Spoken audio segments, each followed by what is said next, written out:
Hello, everyone. It's good to have you join us in this section.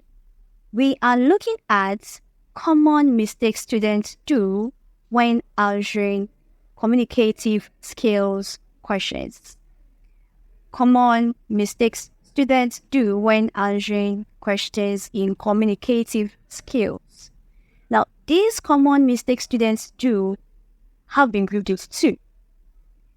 They have to do with not knowing what and not knowing how. Not knowing what has to do with students' inability to know the various aspects that are examined on, and not knowing how has to do with the failure of students in providing the appropriate way of solving questions in those aspects. What we'll be looking at in this video is to address these common mistakes that students do when answering questions in communicative skills.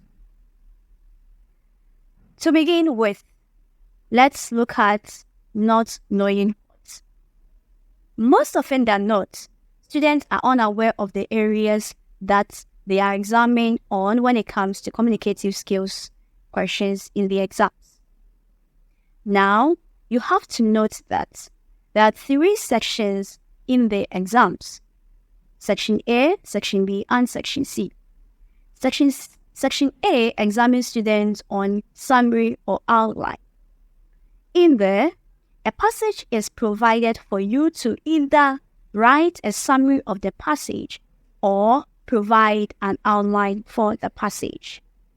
When you choose to provide a summary for the passage, note that you are not supposed to exceed the number that you are required to provide your summary.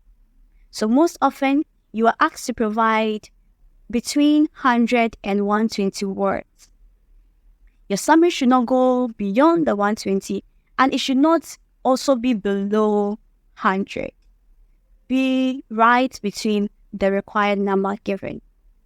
And for a good summary to be written, you should provide a draft of an outline, the passage. Okay, so every good summary is written when you first provide an outline, and the outline is going to guide you in retrieving the relevant information that you would need for your summary. So if you are answering a summary question, don't go beyond the 120 word and don't go below the 100 words. And also, first provide an outline, and that will guide you to write a very good summary.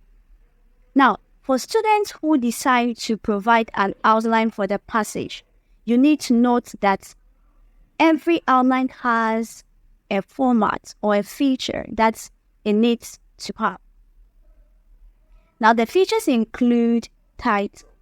An outline needs a title, and you get this title after reading the passage. Do not provide a broad concept or a general word as the topic or the title for your passage. Let's say that you read a passage and it's on procrastination or on migration. Do not provide procrastination or migration as your topic or your title. What exactly about procrastination is the passage talking about?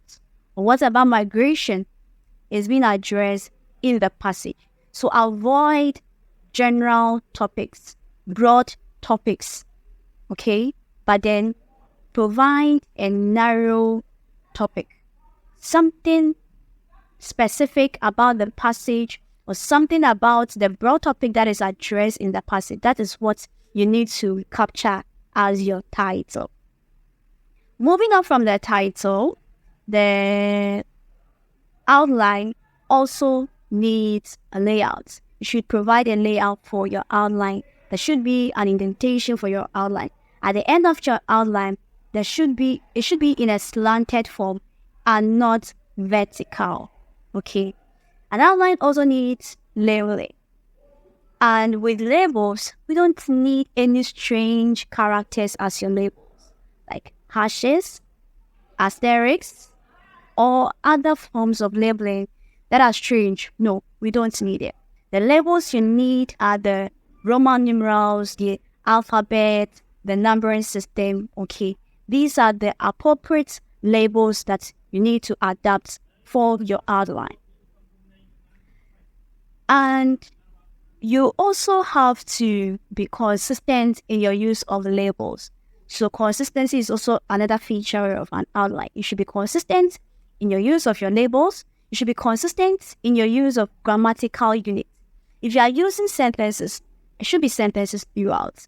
If you are using phrases, use phrases throughout. Be consistent in your outline when it comes to the grammatical unit and when it comes to the label. So that is the first section of the home skills exams. The second section has to do with concord. And when it comes to concord too, you don't copy the entire passage in your attempts to correct the concord errors. No.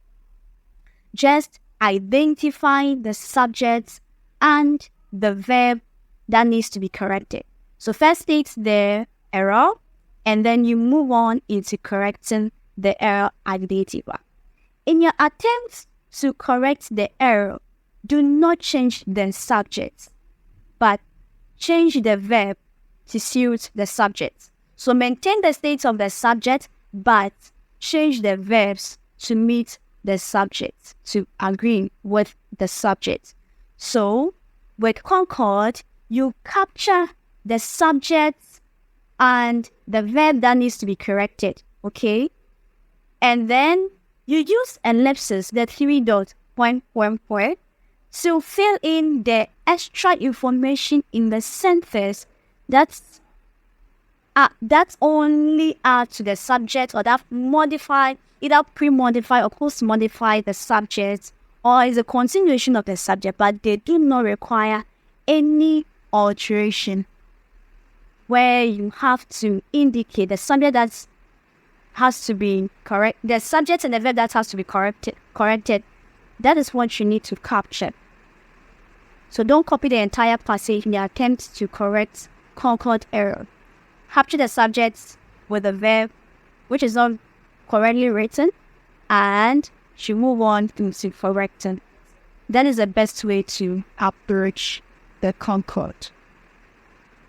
In the exams, you will realize that 20 marks is allocated for concord, which implies that at least there should be 10 errors in the passage. So, first of all, identify the number of sentences making up the paragraphs, okay? The paragraph that is provided is made up of sentences.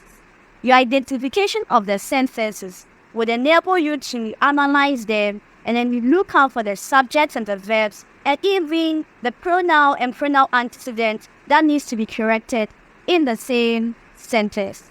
You do this, and then you are good to go with the identification of the error and the correcting of the error. That is how we approach concord question. The third section has to do with spelling and punctuation. Alright, so we have looked at the various aspects that are examined on when it comes to the CS questions. Okay, there are 3 sections. Concord, 20 marks, that is section B. The third part is punctuation and spelling, and that is also 10 marks. And the first part, that is or summary and outline, that goes for 30 marks. In all, it is 60 marks. We have looked at some of the things you need to do and some of the things you have to avoid if you want to get the best score in CS exams. We will be looking at how to go about solving questions in the various sections. Okay, so stick and stay with me because that is what we will be doing